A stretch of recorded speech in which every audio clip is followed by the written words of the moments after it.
Hello সবাই কেমন আছো? আশা করছি ভালো আছো। তো আজকে থাম্বনেল আর টাইটেল দেখেই নিশ্চয়ই বুঝতে পেরেছো কি রেসিপি দেখাবো। ইয়েস, আজকে তোমাদের সাথে মাটন বিরিয়ানির রেসিপিটা শেয়ার করব। আমার মতো যারা কলকাতার বাইরে থাকো কিন্তু কলকাতা বিরিয়ানি ছাড়া ভালো লাগে না, তো মেনলি তাদের জন্য এই রেসিপিটা। আর খুবই কুইক অ্যান্ড ইজি প্রসেসে আমি দেখাবো রেসিপিটা কত তাড়াতাড়ি বিরিয়ানিটা তৈরি করতে পারবে তোমরা।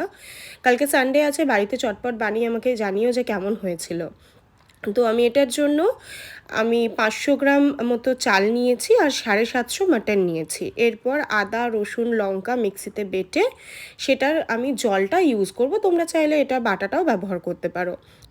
এরপর আমরা একটা বিরিয়ানির মশলা তৈরি করে নেব। তো দেখো তার জন্য কি কি লাগছে। এখানে জিরে লাগবে, মরিচ লাগছে, গোলমরিচ লাগছে, গোটা গরম মশলার মধ্যে আমরা যা যা ব্যবহার করি সেটা হচ্ছে লবঙ্গ, দারচিনি, ছোট এলাচ, জায়ফল, জয়িত্রী। আমি একটা বড় এলাচ নিয়েছি এর সাথে। দিয়ে এটাকে একটু নাড়াচাড়া করে নিতে হবে, দিয়ে মিক্সিতে এর একটা পাউডার তৈরি করে নিতে হবে। আর আমি এখানে দুধের মধ্যে একটু খোয়া ক্ষীর আর একটু কেশর দিয়ে আমি এটাকে ভিজিয়ে রাখছি, যাতে কেশরের রঙটা ভালো চলে আসে আর খোয়া ক্ষীরটাও যাতে মেল্ট হয়ে যায়।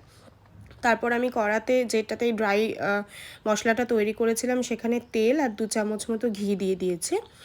আমি এখানে মোটামুটি 500 গ্রাম মতো পেঁয়াজ ব্যবহার করছি এই টোটাল বিরিয়ানিটা বানানোর জন্য। তো ভালো করে পেঁয়াজটাকে ভাজতে হবে যতক্ষণ না পর্যন্ত ব্রাউন কালারটা আসছে।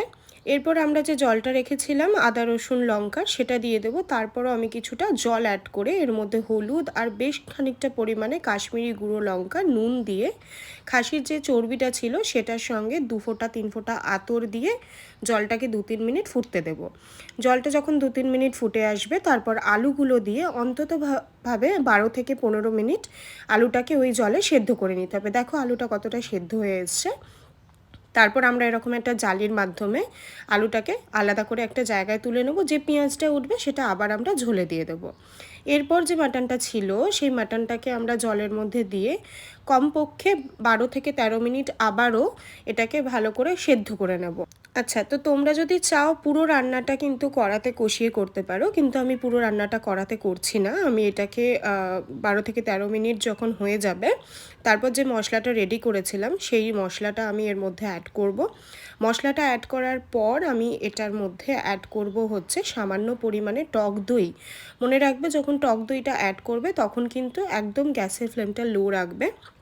টক দইটা ভালো করে মিশিয়ে নিয়ে 2-3 মিনিট ভালো করে নাড়াচাড়া করার পর আমি কিন্তু এটাকে প্রেশার কুকারে সিটি দেব। তোমরা যদি চাও 1 ঘন্টা মতো এটাকে কষিয়ে নিতে পারো। দেখো আমি 3 থেকে 4খানা সিটি দিয়ে নিয়েছি প্রেশার কুকারে।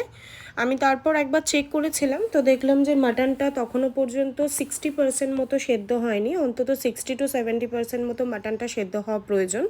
তাই আমি আর একবার 2 থেকে 3খানা সিটি দিয়ে নিয়েছি। তো টোটাল আমি সিটি দিয়েছি 7টা মতো। তো মাটনের সাইজটা যেহেতু এখানে খুবই ছোট করে দিয়েছিল আমরা বলা সত্ত্বেও, তো সেই ক্ষেত্রে তোমরা তোমাদের যখন রেসিপিতে মাটনটা ইউজ করবে সেই অনুযায়ী তোমরা কিন্তু সিটিটা একবার চেক করে নেবে, মানে মাটনটা সেদ্ধ হওয়া অনুযায়ী সিটিটা তোমরা দেবে। এরপর আমি ভাতটার জন্য চালটা বসিয়ে দিয়েছি। জলটা একটু গরম হয়ে আসার পর গোলমরিচ আর গোটা গরম মশলা নুন দিয়ে আমি চালটা সেদ্ধ হতে দিয়েছি। প্রেশার থেকে বার করে নিয়েছিলাম মাটনটা। দেখো মাটনটা এরকম লাগছিলো, আর যে ঝোলটা বেঁচেছিল সেটার মধ্যে আমি মাটনটা এরকমভাবে সাজিয়ে দিচ্ছি। এরপর যে আলুগুলো তুলে রেখেছিলাম সেগুলোও আমি একে একে সাজিয়ে দেব। মাটন আর আলুটা সাজানো হয়ে গেলে এর মধ্যে আমাদেরকে অ্যাড করতে হবে যে গুঁড়ো মশলাটা আমরা ব্যবহার করেছিলাম। তো সেই গুঁড়ো মশলাটার আগে আমি এখানে ব্যবহার করছি আরেকটু টক দই। এখানে তোমরা আলু বোখারা ব্যবহার করতে পারো, কিন্তু আমি কলকাতার বাইরে আলু বোখারাটা এই জায়গায় পাই না। অনেক জায়গায় আমি পুনেতে খুঁজেছি, তো আমার কাছে এখনও পর্যন্ত অ্যাভেলেবেল হতে পারেনি। তো আমি তার বদলে একটু টক দই ইউজ করছি। টক দইটা ফাটানোর দরকার নেই, নর্মাল টক দই তোমরা এরকমভাবে স্প্রেড করে দিও। তারপর মশলাটা দেওয়া হয়ে গেলে ভাতটা যখন 60-70% মতো সেদ্ধ হয়ে আসবে এরকম একটা জালির মাধ্যমে তোমরা ভাতটাকে একটা লেয়ারে প্রথমে সাজিয়ে নেবে। স্বাদ মতো এখানে তোমাদেরকে নুন অ্যাড করতে হবে।